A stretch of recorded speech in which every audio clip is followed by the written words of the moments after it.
Rapaze, professora Bruna Oliveira de História. E o nosso tema de agora é a África e a expansão marítima europeia entre os séculos XV e XVI. Bom, vamos voltar um pouquinho no tempo, lá para o século XI, e entendermos aí a complexidade que havia dentro do continente africano, né?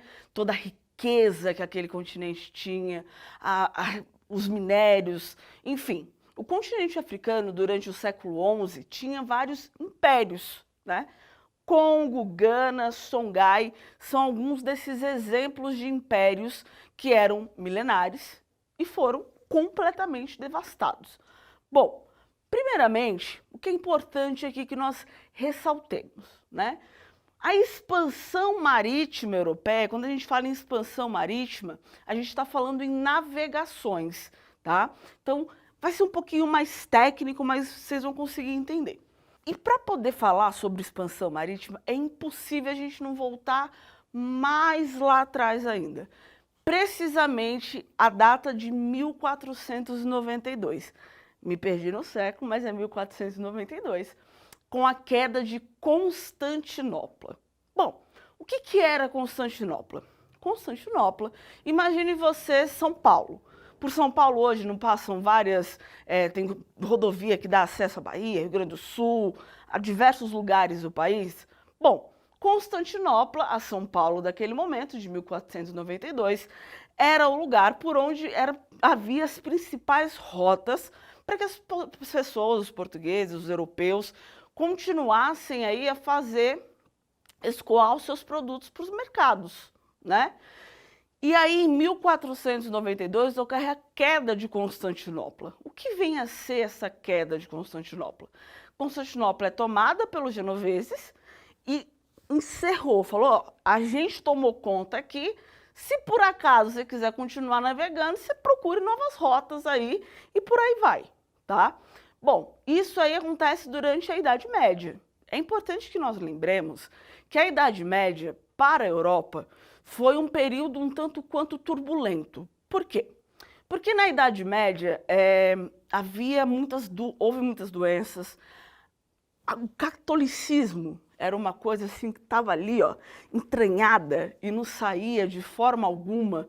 Então nós temos o momento da Alta Idade Média, que é quando ela se forma, ela aparece e se apresenta como novo, olha, revolucionário, vamos aqui fazer a Idade Média, não sei o quê.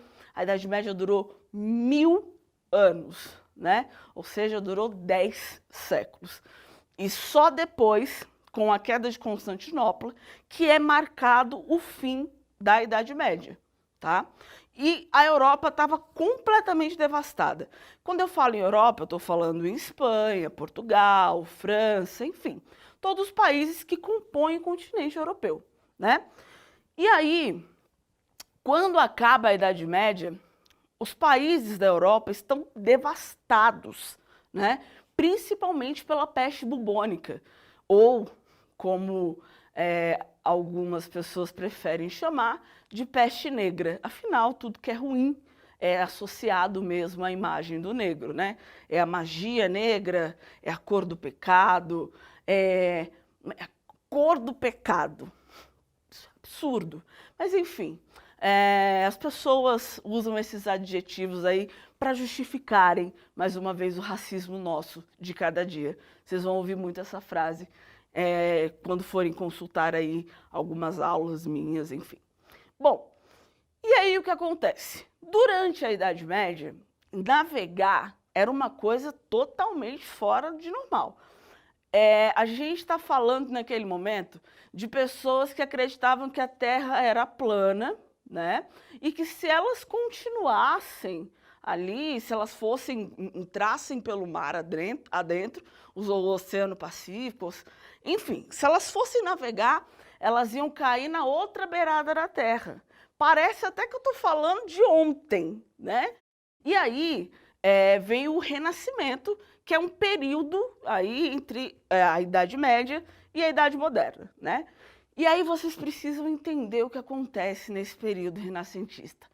Sabe quando você, meu amigo, minha amiga, tem uma prova E aí, qual é o pensamento do homem medieval?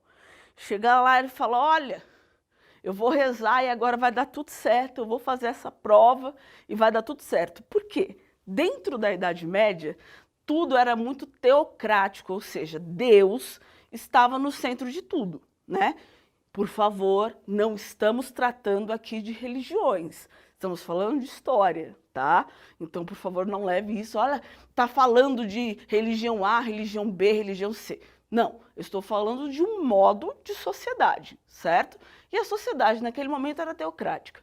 O Renascimento, que é a contraposição a isso, ele vai nascer aí, olha, tem a imagem do homem vitruviano, que vocês podem acompanhar, procurar pela internet, e a imagem do homem vitruviano, e aí a imagem do Renascimento o homem é o centro de tudo, né? Então, perde-se aí o medo da navegação, e navegar para a Europa é absolutamente necessário. Então, eles se lançam ao mar e vão aí tentar conquistar novos territórios, principalmente a Espanha e a Europa, né? Porque naquele momento, com a queda de Constantinopla, fim da Idade Média, nós temos então, precisamos de um novo modelo. E aí surge um modelo capitalista, naquele momento o ouro está muito em ascensão, então está todo mundo correndo ali, ó, em direção ao ouro, vamos, vamos, vamos, eu quero ouro, preciso de ouro, preciso de ouro. E aí eles chegam na África, né? Os europeus, repetindo, europeus, tanto espanhóis, quanto portugueses, quanto franceses, chegam na África, que até o século XI, século XIII, né, tinha ali toda a sua construção muito bem edificada, eram cidades-estado muito firmes, foram se perdendo ao longo do tempo. Esse enfraquecimento vai se dar justamente pela mudança, né, que vai acontecer no pensamento realmente do europeu. E aí ele já vai chegar, ele chega devagar, né? Porque assim, o ladrão, ele não chega falando para você, oi, vim roubar sua casa, abre a porta aí que eu vim roubar sua casa, né? Não, se a pessoa for querer entrar na sua casa, ela vai devagar.